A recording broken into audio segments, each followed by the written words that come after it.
Long overdue, guys. Long overdue. That's right. I'm outside for once, kind of. I'm still in a screen room, but guys, I'm going to be dancing with the devil, all right? I'm going to be playing with that fire today, okay? I'm going to be kind of reviewing this thing from Amazon, but I'm also going to be ranting on a pretty big topic that, you know, is kind of controversial. So let's see how that goes. Anyway, the first things first, this is a glider clone that I found on Amazon. It kind of has what handles are these from? It looks like kind of like Sphinx handles, but with that Arctic blade, you know, shape. And so you're probably hearing something. You're probably hearing a little bit of that rattle. You might see that there might be a little bit of shake. There might be a little play or a little bit of tap to this guy. What do you think?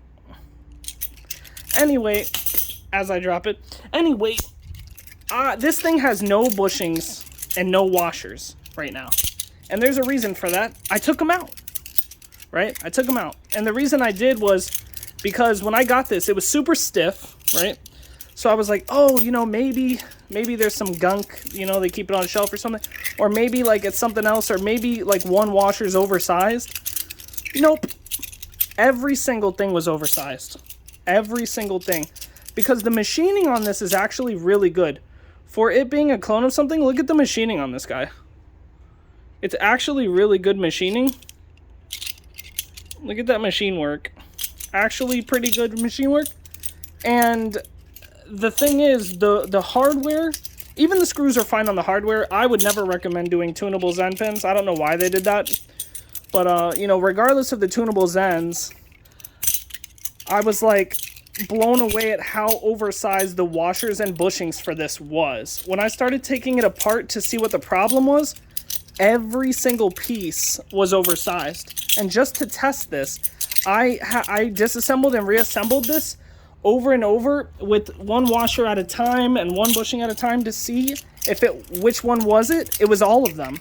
They're all oversized. Now, my rant on that, well, first, let me just do the review of this thing really quick first. If you wanted to get this, the balance is actually pretty good. But the only problem is everything is going to come oversized. If you like the look of this or the sound of it with nothing in it, then go ahead and get it. I definitely like the color of this and the look because it resembles one of my favorite designers, which is Gliderco. But, you know, it's like a tenth of the price, so, you know, no contest.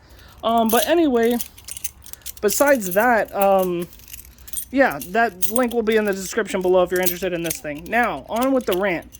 I think that everybody involved in whether you're in Instagram, Reddit, or whatever basement dwelling cave thing that you're a part of, I think that the groups of different people that are very invested in the knife community don't know what they're talking about, and they start conflicting with other people by adding in their opinions and biasnesses into manufacturers.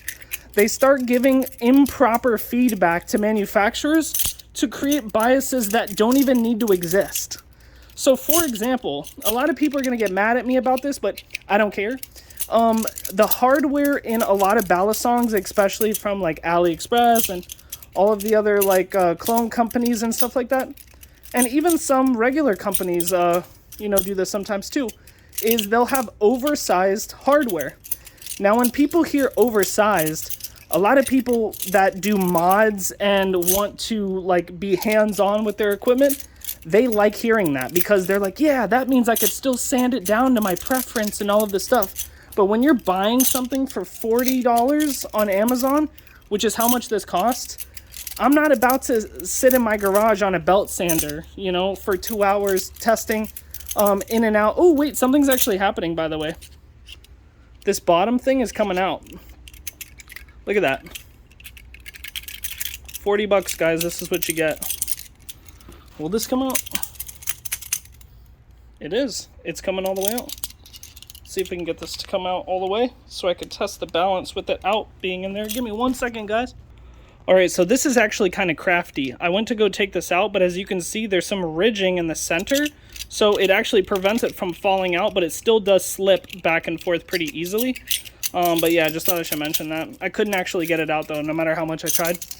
So I guess that's sort of good, sort of bad. Anyway, on with the subject at hand. I was talking about how people are basically everyone that gets involved like deeply with ballad songs, they're all like, oh, you need to make, whoa, I actually felt the balance change when that thing slipped. People are like, oh, you need to make everything oversized, oversize everything. It's better if it's oversized because there will be no tap and play longer. But guess what, guys? Everything was oversized on this. And sure, there was no tap or play, but I couldn't even swing this damn thing open because it was so oversized that I couldn't do anything. And that's the point. When people buy something, they want to have a product that works. They don't want to get something that's going to be tight that they automatically have to work on. Who pays money to do more work? That doesn't make sense. You work to get money, and then you buy something to make you work less. That's the whole point of the system. You don't buy something so you work more. That's ridiculous. Unless you're investing in the work that you do, of course. But it's just, in this scenario, I couldn't even use this. So for 40 bucks, if I was getting this for like, you know, one of my cousins or something, and, you know, I would have been disappointed because they wouldn't have been able to use this. And that's the majority of the people that are involved in this hobby right now are beginners and people who haven't worked on ballad songs. So for the 20 people who have on Reddit or Instagram who think that they know it all, well, guess what? The majority doesn't agree with you. It fell out, guys. There it is. It actually fell out. Now you guys get to see the inner workings of this bad boy. But yeah, let's see the weight on it. It doesn't really change much of anything, to be honest. I'm feeling it right now. Yeah, it really didn't change much. But anyway, that's pretty much my whole rant. I'm not going to make it into a 20-minute video like some other unentertaining YouTube channels do. But yeah, I'll be seeing you guys in the next one. Yeet.